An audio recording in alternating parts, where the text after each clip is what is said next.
हरियाणा, पंजाब, हिमाचल प्रदेश, राजस्थान और पाकिस्तान में बहने वाली घग्गर नदी की कहानी बड़ी बाकमाल, लाजवाब, बेमिसाल और अनूठी है। यह भारत पाकिस्तान की इकलौती मौसमी नदी है। ऐसा माना जाता है कि घग्गर ही लुप्त हो गई सरस्वती नदी थी। सरस्वती नदी पर हुए शोध से भी इस बात पर मोहर लग गई है। सरस्वती नदी का प्रवाह उन्हीं इलाकों में था जहां आज घग्गर नदी बहती है। आज भी घग्गर नदी में अनेक जगहों पर सरस्वती नदी के बारे में कई रहस्यमयी जानकारियां मिली हैं। घग्गर के तट पर बसे हरियाणा के सिरसा का नाम कभी सरस्वती नगर था।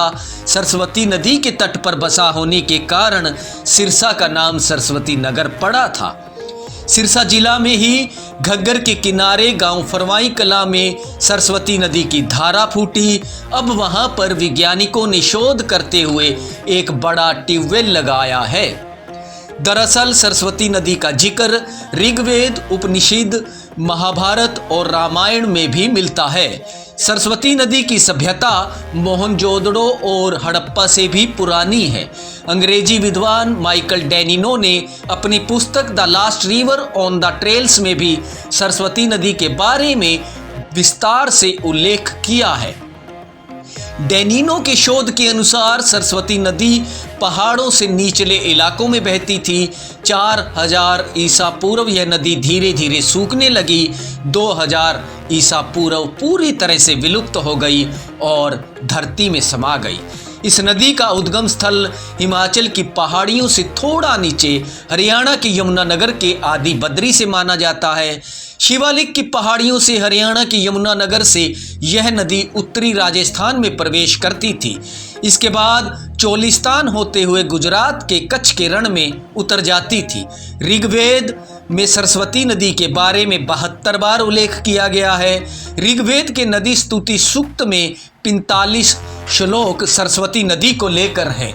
3 श्लोक तो पूरी तरह से नदी को ही समर्पित हैं। इस नदी की पौराणिक भौगोलिक महत्ता का अंदाजा इस बात से लगाया जा सकता है कि इस नदी को वेगवती, ऐश्वर्य और तेज में अग्रणी कहा गया है। एक ऐसी नदी जो तेज गर्जना के साथ उतरती थी। पुरातात्विक नज़रिए से भी इस नदी का बहुत महत्व है। आज की सभ्यता और घग्गर नदी के किनारे की सभ्यता को देखें तो 1/3 सिंधु घाटी सभ्यता सरस्वती नदी के किनारे बहती थी। ऐसा माना जाता है कि इस नदी के चलते आज का रेगिस्तान बन गया राजस्थान का अधिकांश इलाका कभी सुंदरवन की तरह दिखता होगा। इस नदी के मिथक होने संबंधी आकलनों को जैसलमेर के कुएं मिथ्या साबित कर देते हैं। तेल और प्राकृतिक गैस निगम तथा इसरो की ओर से किए गए शोध के बाद जैसलमेर में 85 जगह नदी वाले प्रवाह इलाके में कुएं खोदे गए। जैसलमेर जैसे मरुस्थल और सूखे इलाके में 50 से 60 मीटर पर भूजल मिल जाता है। ऐसा माना जाता है कि सरस्वती नदी धरा में समा गई। दरअसल शिवालिक पहाड़ियों से घग्गर नदी कालका से हरियाणा में प्रवेश करती है।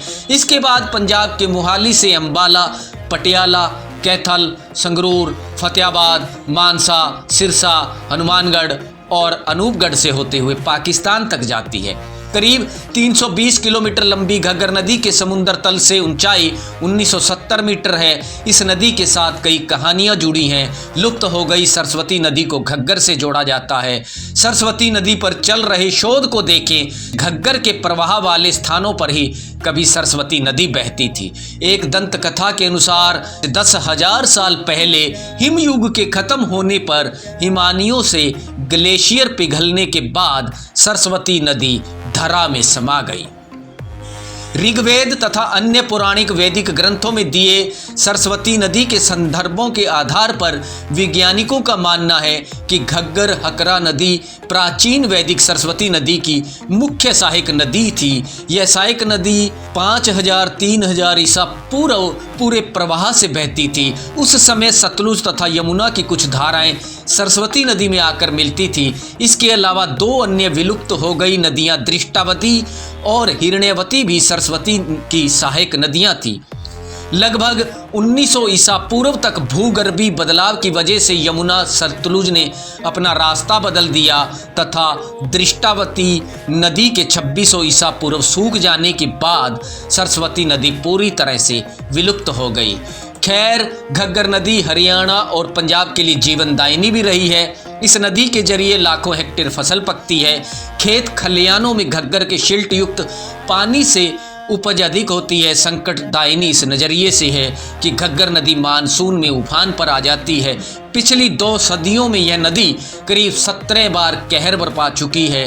खैर, इस नदी के कई रूप हैं। हिमाचल में यह एक झरने के रूप में है। घग्गर मानसून के दौरान हिमाचल प्रदेश के शिवालिक पहाड़ियों से उतरती है और फिर पंजाब और हरियाणा से गुजरती है। यहाँ से यह राजस्थान में दाखिल होती है, जहाँ एक दरौनी में यह तलवारा झील बनाती है। इससे पहले कालका के पास नदी का अलग रूप देखने को मिलती है। यहाँ पर नदी का पानी साफ है।